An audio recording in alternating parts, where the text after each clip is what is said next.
राजीव तेली साहेब, शिवसेना पक्षाचे उपनेते सन्माननीय संजयजी आंगडे, सन्माननीय संजयजी पडते, सन्माननीय संक्रांत साळसकर, उपस्थित सर्वच मान्यवर बंधू होते. आज युवा सेनेच्या माध्यमातून इथे हा कार्यक्रम आयोजित करण्यात आलेला आहे. मला वाटतं कुठल्याही पक्षामध्ये युवकांची संघटना आणि जिल्ह्यात कार्यक्रम आणि युवकांना संधी देण्याचं काम, व्यासपीठ देण्याचं काम कोण करत असेल तर पूर्वीची तुम्ही करताय आणि हे जिल्ह्यात करताय म्हणून प्रथमच कारण का युवकांना फक्त यूज अँड थ्रो याच्या पलीकडे राजकारणामध्ये किती संधी मिळते हा संशोधनाचा भाग आहे. आपण त्यांना संधी देण्याचं काम करताय, त्यांना पद देण्याचं काम करताय, समाजामध्ये स्थान देण्याचं काम करताय आणि युवकांच्या या संघटनेच्या माध्यमातून हे किती मोठं कार्य आहे हे तुम्हाला कदाचित आज कळणार नाही. जसं आता राजन साहेबांनी त्यांच्या मनोगतामध्ये उल्लेख केला की ते विद्यार्थी परिषदेपासून ते आतापर्यंत आणि असे अनेक त्यांनी नाव घेतलं, जेजी उपरकर असतील, तेली साहेब असतील, हे सगळे त्या विद्यार्थी संघटनेपासून त्यांनी सुरुवात केली. मी स्वतः जेव्हा राजसाहेब भारतीय विद्यार्थी सेनेचे प्रमुख होते तेव्हा मी मुंबई युनिव्हर्सिटीचा स्टुडंट होतो.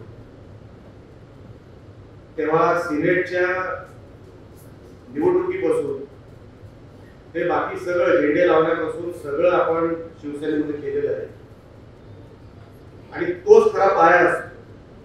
आता काय सोपं झालंय, कुठल्या नेत्याला फोन केलं साहेब कोणतरी काहीतरी पाहिजे, आजारी हे ते ॲम्ब्युलन्स पाठवा, आता सोपं झालंय. तेव्हा असं काय नव्हतं. तेव्हा महिने नेते दिसायचे नाही, पण नेत्यांच्या प्रेमापोटी रोज काम पक्षाचं व्हायचं अशी संघटना, त्याचं नाव म्हणजे शिवसेना. म्हणजे झेंडे लावण्यामध्ये पण एक वेगळा आनंद असायचा. स्वर्गीय बाळासाहेबांचा दसरा मेळावा म्हणजे झेंडे लावायची शर्यत, रात्री बसून ते काठ्या काढायच्या, त्याची साल्ट काढायची, या झेंड्याला बॉर्डर लावायची सोनेरी. काय वेगळी मजा होती, एकोपा होता. ते दिवस ज्यांनी बघितले ना त्यांना सोपं काहीच मिळालं नाही. ज्यांनी संघर्ष बघितला, पूर्वजींच्या वडिलांनी असेल, माझ्या वडिलांनी असेल, ज्यांनी संघर्ष बघितला त्यालाच खरी शिवसेना कळलं. काय काय करावं लागलं तेव्हा तर आम्ही पूर्वेची सिनेटची निवडणूक लागली तर चर्चगेटला समोर ज्यांचं ऑफिस असायचं, आम्ही आलेख 100 वगैरे घेऊन बाय अशा लावायचं, समोरचा यायचाच नाही. नाकेबंदी, चक्का जाम, तेव्हा मजा यायची करायला. तेव्हा काहीतरी आपण पक्षासाठी करतोय, काहीतरी आपल्या संघटनेसाठी करतोय, काहीतरी तेव्हा तर बाळासाहेब, आता काहीतरी स्वर्गीय बाळासाहेबांसाठी करतोय.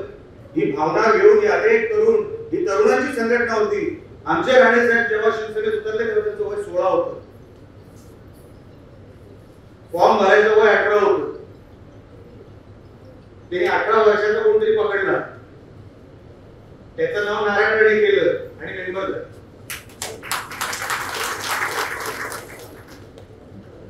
कारण का बाळासाहेबांचा धंदावाद होता तेव्हा मुंबईमध्ये. तेव्हा डाव्यांचा मोठी पकड तेव्हा डाव्यांची होती.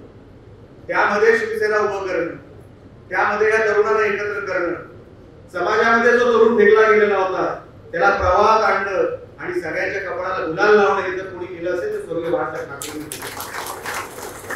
एवढं सोपं नव्हतं. ही संघटना अशीच नाही उभी राहिली. अनेक लोकांचे त्याग आहे, रक्त सांडलेलं आहे, घाम सांडलेला आहे, अशी ही संघटना उभी राहिली. कालांतराने कोणतरी नगरसेवक झाला, कोणतरी आमदार झाला, कोण खासदार झाले, कोण मंत्री झाले, पण शिवसैनिकांची भाषा बघा.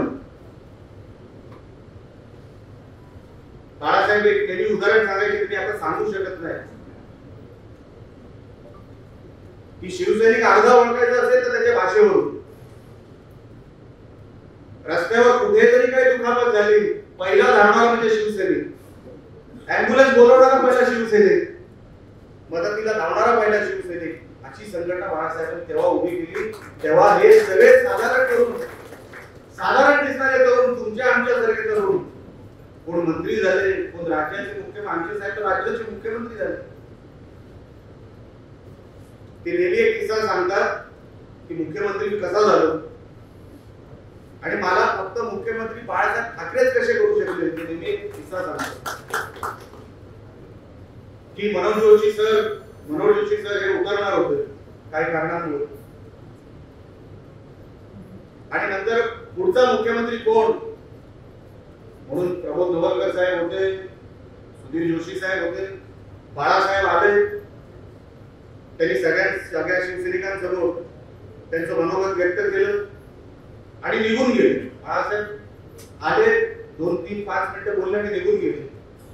नंतर बाळासाहेब जेव्हा घरी पोहोचले तेव्हा मला वाटतं सुधीर जोशी सरांनी किंवा मला वाटतं प्रबोध नवलकर साहेबांनी त्यांना फोन केलं, साहेब तुम्ही सांगितलं मुख्यमंत्री बदलायचं आहे पण करायचं कोण हेच नाही सांगितलं. हो ना, नारायण राणे नको, हे फक्त शिवसेनेत होऊ शकतं, हे फक्त शिवसेनेत होतं. हा जो जिव्हाळा आहे ना आणि उत्स्फूर्त नारायण राणेंना करून टाका हे जे सांगायची पद्धत आहे फक्त शिवसेनेमध्ये, काँग्रेसमध्ये नगरसेवक म्हातारा होतो, त्याची मुलं मोठी होतात, ते बाप होतात, तोपर्यंत तो विचार जिल्हा प्रमुख पर्यंत ठेवत होता. बाकीच्या पक्षांचं बोलणार नाही कारण आपण अलायन्स मध्ये आहे ना. कार्यक्रम जरी तुम्ही कशाला सांगायला पाहिजे मला माहिती आहे, पण शिवसेनेसारखी संघटना मी पूर्वीची नेहमी म्हणतो की 1990 मध्ये राणे साहेबांना धनुष्यबाण या चिन्हावर ते पहिल्यांदा या मतदारसंघामध्ये आमदार झाले. कणकवली मतदारसंघ होता तेव्हा, आणि माझ्या आयुष्याच्या दुसऱ्या इनिंग मध्ये मला धनुष्यबाणच मिळाला आणि मी आमदार झालो. एवढं मोठं भाग्य हे मला मिळालं हे मी शब्दामध्ये सांगू शकत नाही. आणि म्हणून संघटना वाढवत असताना संग्राम चाळसकर असतील, आमचा वालावलकर सागर आणि आमची सगळी टीम, स्वरूपची आणि सगळी टीम, आमचा साई आणि सगळे संघटना बांधताना संघटनेसाठी वेडा कोण आहे त्याला शोधा, जो काम शोधायला आलाय ना त्याला शोधू नका. तो उद्योजक बनायला आलाय, तुझं नाही सांगत आहे होतात ना, उद्योजक झाला तर चांगलीच गोष्ट आहे, पण जर तो उद्योगी असेल तर त्याला आत्ताच शोधा. संघटना 5 जणांची असू दे पण ती जीवाभावाची असू दे, वाघांची असू दे, कोणाला घाबरणारी नसू दे, अशी संघटना म्हणजे शिवसेना. लक्षात ठेवा, कोणाला काय पाहिजे म्हणून नाही. हो, त्या काळामध्ये लोकांना वडापाव मिळत नव्हते, आता तर सस्पेन्शनच्या गाड्या आल्या, तेव्हा पाट्यांच्या गाड्या नव्हत्या. तेव्हा आम्हाला गावाकडे वरवड्यामध्ये घ्यायला 18-19 तास लागायचे, 2 दिवस थांबायला लागायचे. तेव्हा आम्हाला वाटायचं खेड आमचं गाव आहे, कारण 2 दिवस खेडमध्ये थांबायला लागायचं. नंतर कळलं नाही, गाव पुढे 17-18 तासानंतर रस्ते नाही, मातीचे रस्ते. अशी शिवसेना 1990 मध्ये जे आमदार इकडे निवडून गेले ना ते तसे निवडून गेले, त्यांच्याकडे काही नव्हतं. राणेसाहेब जेव्हा या मतदारसंघात आले कणकवलीच्या 18 दिवस अगोदर आले, आणि शिवसैनिकांनी केली साहेबांसारख्या आणि बाकीच्या असंख्य शिवसैनिकांनी 18 दिवस अगोदर आलेल्या उमेदवाराला आमदार केला, आणि नंतर तेच नारायण राणे राज्याचे मुख्यमंत्री झाले. एवढं मोठं कार्यकर्त्यांनी केलं. काल पण मी कणकवलीला बोललो, एकटा माणूस काय करू शकत नाही, कार्यकर्ता कसा आहे ना त्याच्यावरती नेता ठरतो. एकटा नेता कसा आहे त्याच्याने काही फरक पडत नाही. तुम्ही कसे आहात, तुम्ही समाजामध्ये कसे जातात, तुम्हाला समाजामध्ये आपुलकी आहे की नाही, तुमचं कोण चांगलं आहे बोलतंय की नाही, हे जर कोण बोलत असेल ना तरच ते आम्हाला मतं टाकणार, तुम्हाला मतं टाकणार. जर तुम्हीच नको असाल ते आम्हाला काय, तुम्हालाही काय करणार नाही, तुम्हालाही वाईट टाकणार. संघटना बांधायची असेल तर ती अशी नाही, जीवाभावाची. कोणाला तरी खारेपाटणमध्ये त्रास झालाय ना तर जोडा मार्गातून गाड्या निघायला पाहिजे. कुठल्याही आदेशाची वाट बघायची गरज नाही. तेव्हा कुठून गाड्या यायच्या, एक प्रसंग आला, आमच्याच घरावर एक प्रसंग आला, तेली साहेबांच्या घरावर प्रसंग आला, अख्ख्या महाराष्ट्राची शिवसेना सिंधुदुर्गात होती. प्रसंग दोन तीन शिवसैनिकांवर आला, राणे साहेबांवर आमच्या घरावर आला, पण संघटना कुठली आली? अख्खी राज्यातली. थांबले किती दिवस? 22 दिवस. काँग्रेसवाल्यांनी घरं जाळली होती, त्याच्यामध्ये तेली साहेबांचं घर होतं, एक आमचं होतं. तेव्हा सगळी जी संघटना उतरली, मोरी डोंगरीला मात्र सभा झाली.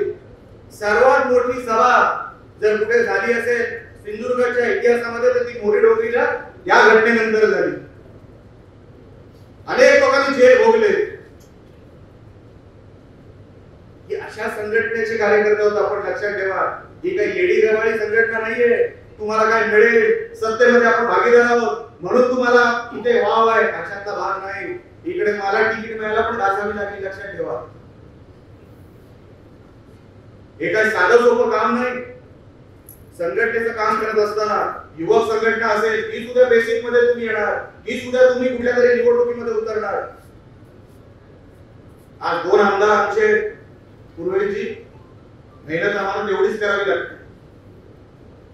सन्मानित दीपकजी केसरकर तिकडे आपला किल्ला लढवत आहेत, इकडे निलेश राणे किल्ला लढवत आहेत, आणि हे सगळे वाघ आमच्या समोरचे किल्ला लढवत आहेत.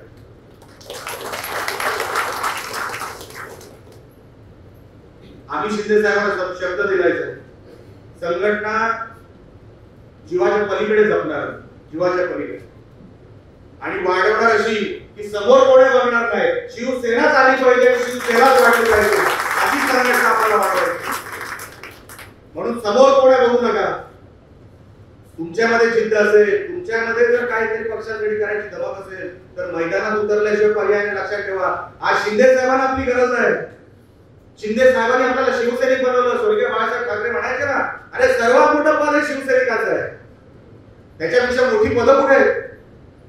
माझ्या आयुष्यातून शिवसैनिक म्हणून माझ्याकडून कोण काढून नेणार नाहीये. बाकीची सगळं पदं येऊन जातील, पण शिवसैनिक पद तुमच्याकडून कोण काढून घेऊ शकणार नाही. तुम्ही जमिनीवर जाताना, तुम्ही रस्त्यावर फिरताना, तुम्ही गाडीवर जाताना तुम्ही शिवसैनिक पहिले आहात, आणि बाकी सगळे तुम्हाला जी काही पदं मिळाली, मी पण आमदार नंतर पहिला शिवसैनिक.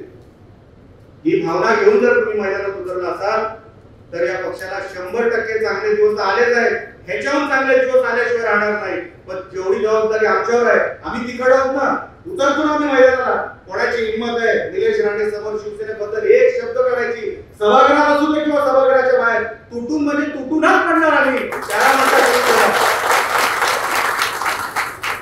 म्हणून अशा संघटनेमध्ये जर तुम्हाला काम करायचं असेल, शिंदे साहेबांचा तुम्हाला वेळ असेल, अरे त्या माणसाने आपल्याला शिवसेना दिली, आपण काय देणार होते?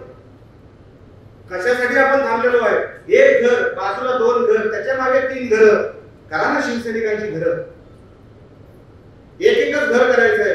जर भारतीय जनता पक्षामध्ये सन्माननीय अमित शहा साहेब 5 बूथ सांभाळू शकतात, ते देशाचे केंद्रीय मंत्री आहेत, ते आज देखील 5 बूथ सांभाळतात गुजरातमध्ये, तर तुम्ही आणि आम्ही कोण? तुम्ही एक बूथ सांभाळा, 5 घरं सांभाळा. ती शिवसैनिकांची करा. तिथे झेंडे शिवसेनेचे लागले पाहिजे, तिथे कॅलेंडर बाळासाहेब ठाकरेंचे लागले पाहिजे. अशी संघटना आपल्याला उभी करायची. लक्षात ठेवा, आज फक्त 2 आमदार सिंधुदुर्गामध्ये आहेत म्हणजे आपलं काम सोपं झालं असं अजिबात नाही. संघर्ष कुठे संपलेला नाही. निवडणुका तोंडावर आहे. कुठल्याही आदेशाची वाट बघू नका. आज जसं आम्हाला इकडे आल्यानंतर एक वेळ आला की नाही शिंदे साहेबांसाठी सगळं करायचं, शिवसैनिकांसाठी करायचं, तसं वेळ तुमच्यात असेल तर ही संघटना जीवाभावाची उभी राहील, आणि अशी उभी राहील, नुसती उभी राहणार नाही, चारही बाजूला पसरल्याशिवाय राहणार नाही. सगळ्यांना भीती कुठे वाटत असेल तर ती शिवसेनेचीच वाटली पाहिजे. अशी संघटना तुम्ही उभी करा, पण त्याच्या अंगावर जाऊन नाही, प्रेमाने. त्यांना वाटलं पाहिजे या माणसाने, या पक्षाने प्रेमाने लोकांना जवळ केलेलं आहे. कोणावरही लोकांना अन्याय होईल, लोकांवर अन्याय होईल असं काय करू नका. चांगली संघटना आपण उभी करूया. पूर्वेची आपण आलेला रत्नागिरी पासून ते रायगड पासून हा सगळा दौरा आपल्यासाठी इकडे आलेला आहे. मी मनापासून आपले आभार व्यक्त करतो. असाच वेळ आपण तुम्ही इकडे देत राहा. सन्माननीय प्रताप सरनाईकांनी आपल्या वडिलांनी, मी फक्त एक पत्र जरा दिलं, त्यांनी मी 5 मागितल्या होत्या तरी 10 दिली बस. आणि ग्रामीण भागामध्ये एसटी आणि ह्या सगळ्या परिसरामध्ये ही व्यवस्था फार मोठी व्यवस्था मानली जाते. मी आताच सरनाईक साहेबांना भेटलो. मी जे सांगितलं, साहेब इकडे बस डेपो करायचं आहे मला पुण्याला, साहेब ते बारामतीच्या धर्तीवर झालं पाहिजे असं काहीतरी बघा. तर अधिकाऱ्यांना सांगितलं निलेश बंद बारामतीच्या धर्तीवर झाला पाहिजे, तर बारामतीपेक्षा चांगलंच झाला पाहिजे पुण्याचा आमदार. अशा सूचना सरनाईक साहेबांनी दिल्या. मी मनापासून त्यांचे आभार मानतो, तुमचेही आभार मानतो आणि तुमच्या भविष्यासाठी तुम्हाला मनापासून भाऊ म्हणून शुभेच्छा देतो आणि इथे सांगतो. जय हिंद, जय महाराष्ट्र.